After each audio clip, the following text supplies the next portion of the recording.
Hello and welcome along. So today's video we're going to talk about beastmen, particularly beastmen during the heresy and pre-heresy. How did they fit in to society? What did people think of them? The average imperial citizen, what did the legions think of them? Who worked with beastmen and who wouldn't work with them? So in the current 40k universe, the beastmen are basically considered as chaos servants, almost entirely. There are a few exceptions, but generally speaking, they have a very strong association with chaos, with mutation, which is immediately linked to chaos. And so they're generally shunned. They're seen as bad just for being a beastman, just for looking the way they do. And generally, beastmen are seen as the products of corruption. And there is of course some truth in that. So exposure to the chaos powers, chaos sorcery, etc., can lead to mutations that are clearly like beastmen. So humans with animal features such as heads of animals or other things like cloven hooves, etc.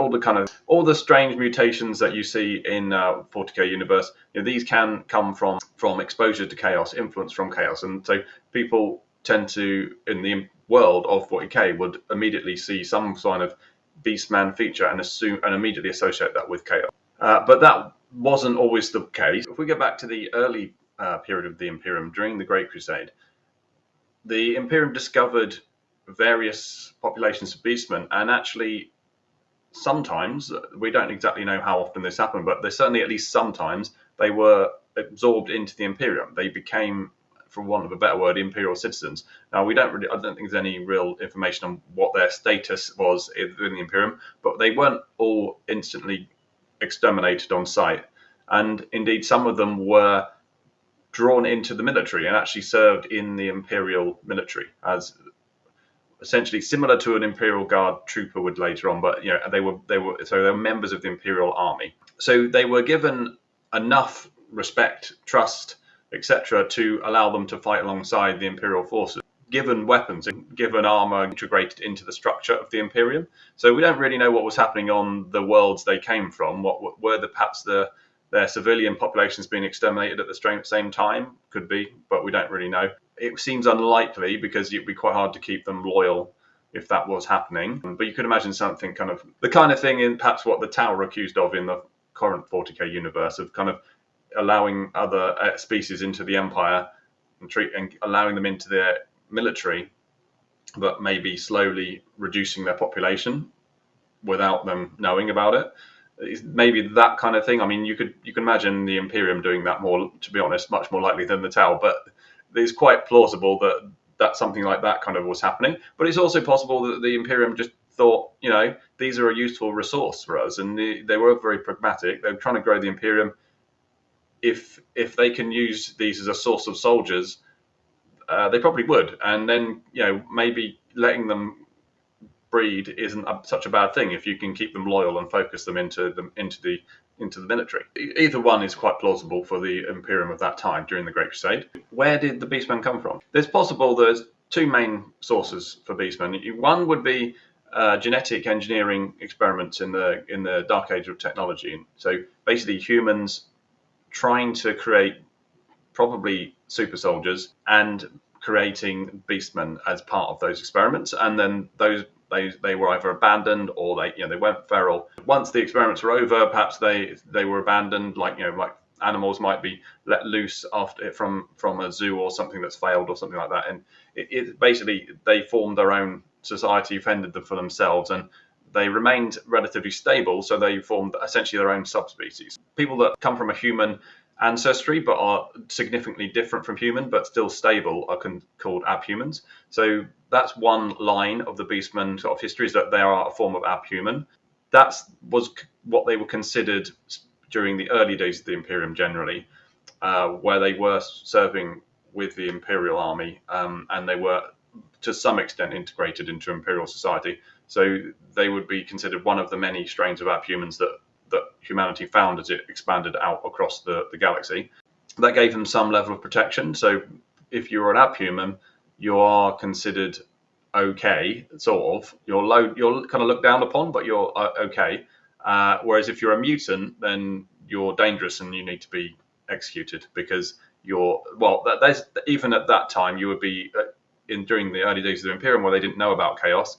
They wouldn't have seen that as a sign of chaos, but they still saw it as a sign of corruption, some sort of genetic corruption, and dangerous. Of course, in the current 40k world, any kind of mutation is very strongly associated with chaos, so that's where it becomes immediately a bad thing. When the beastmen were considered abhumans, the best answer for where did they come from would be some form of genetic engineering experiments that were abandoned at some point in the deep past of humanity. Now, I like to think that the Emperor was involved in those experiments because we know he eventually made the Thunder Warriors and then the Astartes, and we know, if you look at the Astartes, they all have certain traits that are particular to their legion, and some of them are very beastmen-like. I mean, you look at the Space Wolves. Obviously, it has a strong association with wolves, not just the name, but because when they do there's certain mutations that they can occur in a space wolf that make them basically turn them into werewolves. And of course, the Blood Angels have a pretty strong theme of vampirism in them, which kind of associates them with bats. And there are various other traits within the legions that you could say come from animals. For example, the salamanders, with reptilian traits. So I would say that it's plausible that the Emperor early experiments were more animalistic, and perhaps they evolved. Those experiments resulted in beings that were better than humans in some limited way, so stronger, faster, more aggressive, whatever, that was useful in some sense, but not useful enough to create a super soldier. And that they were kind of the early stages of experimentation, and they didn't work, and so enough so that they were basically abandoned. Now, of course, it could be other people doing these kind of things, because there wasn't just the Emperor who was experimenting with just genetic engineering to create super soldiers. This was quite common amongst the humanity at various times throughout this period. So it could be any number of people doing various experiments to create them and to incorporate animal and human genes together to create some form of superhuman, and then just abandoning the experiments, or perhaps the test subjects got out of control, kill the scientists. They carry on living on that world, wherever they were being produced. So, of course, you've got to remember the early humanity had expanded out across the galaxy long before the Emperor then took humanity back out in the Great Crusade. So the point of the Great Crusade is to recapture these human worlds and reintegrate them, unite humanity.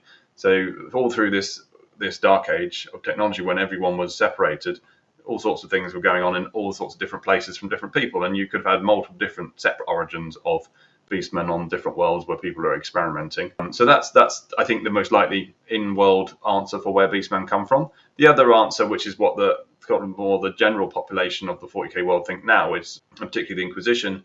Obviously, is it just chaos corruption? So maybe some humans were living in an isolated place, they get corrupted by chaos, they become beastmen, but for some reason they manage to remain in a stable form and form a subspecies that we might mistake for abhumans, but actually they're not. They're just chaos mutants that are stable enough to remain relatively similar over time.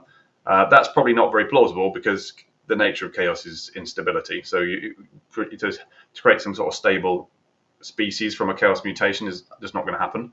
But obviously that wouldn't stop the Imperium of the current 40k world believing that, because they obviously based their whole existence on superstition. So that's probably the official position now, but it's not really plausible. So I think you have to say the origin of the beastmen in the 40k world is really some sort of genetic manipulation, and the only purpose you can really see in that is to create soldiers, because they're just trying to create more powerful humans that could be to be used in fighting, perhaps potentially maybe as laborers, but I think that's less plausible. So the next thing we'll look at is how did the beastmen work within Imperial society during the Great Crusade. I think different forces of the Imperium would have treated beastmen very differently. Now, unfortunately, there's not really any great evidence for which any specific legion would have behaved around abhumans during the Great Crusade. So you really kind of have to go on the character of those legions and their primarchs to come to some kind of opinion on how the abhumans in general, or specifically beastmen, would have been treated by those legions. So we know, for example, that a legion like the word bearers were very puritanical, I suppose is the best way of putting it, and they probably would have had a very low opinion of non-humans, non-standard humans. Uh, you could imagine someone like the World Eaters, who were renowned for their savagery in combat, and you could imagine them maybe fighting alongside some beastmen unit and actually being quite respectful in their own way of that unit. If it was just seeing them, rip apart an enemy in a particularly savage way, but as long as they were loyal and they were doing their job and were brave, and probably even fought in a similar way to how they fought, so very to a certain extent recklessly and aggressively. And you could imagine them having some sort of level of respect for that unit, and that wouldn't be outside their character. On the other hand, you could also see them very easily falling out with them and fighting them to the death, because both sides would have had pretty short tempers, and both the World Eaters and Beastmen were prone to lax discipline and falling out with each other in both internally and with allies. So you can imagine them very easily being 1 minute fine fighting against a common enemy because they just both like killing the enemy, and having some kind of level of respect for each other's abilities and courage. And then someone does the slightly wrong thing, says the wrong thing, looks at someone the wrong way, and suddenly there's a massive pile-in as they all fight each other again, and then they have to be pulled apart, or one side kills the other side, and this you could easily see that happening. Other units, you could probably see that the Space Wolves, I would imagine, would have a very low tolerance for beastmen, because they have a very low tolerance for everybody who's not a space wolf. There's some of the other, I mean, you can think of maybe like the Emperor's Children have a bit of a superiority complex. So they probably would have, I mean, they look down on most people, even, other some of lesser units. So they probably would have seen it as quite insulting to have to serve alongside abhumans in general, but especially beastmen, who were kind of considered the lowest of the low of abhumans. Ultramarines, I mean, again, they do have a little bit of a superiority complex, different to the Emperor's Children, which is more of a kind of like a classes kind of attitude, whereas the Ultramarines have more of a it's elitism, but it's a different type of elitism, and so they probably would have. I would think they would have not been too pleased about serving alongside beastmen, but probably would be pragmatic enough to use them as a valuable resource. The Lion is famously difficult to get along with, but I could see him being pragmatic enough to use beastmen. But at the same time, there's a lot of like kind of anti mutation and corruption baggage that goes along with growing up on a Death World, which is where he grew up and the Legion grew up. So they probably would have quite superstitious beliefs about beastmen, and probably would I would say they'd be pretty anti-abhuman and would not want to be serving alongside them, particularly beastmen as well. I think like Iron Hands would be relatively pragmatic about it. They would just see them as more annoying biological troops that have to get in their way, slow them down. So they probably wouldn't be happy about it, but they're not happy about serving alongside humans, to be honest. So it would just be a minor annoyance in the world of the Iron Hands, where everything's kind of a minor annoyance. I think it'll be interesting to read more about engagements where beastmen were involved during the heresy and the Great Crusade. We know they were around for little tidbits you get, but there's not really anything in detail about what they're doing, or any major engagements where it's like, oh yeah, and there was the X regiment of beastmen present, and this is how they performed, and some things like that, unfortunately.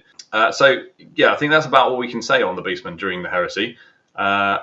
Give me your opinions. Who do you think would be best suited to fighting alongside beastmen during the heresy and pre-heresy period? Which legions' character would best suit it? Which ones would definitely not touch a beastman with a barge pole? Do you think the current 40k would benefit from having beastmen around in the military still? Would they be useful troops to have in the Imperial forces? So let me know what you think. Please like, subscribe, share, Thank you very much. See you next time.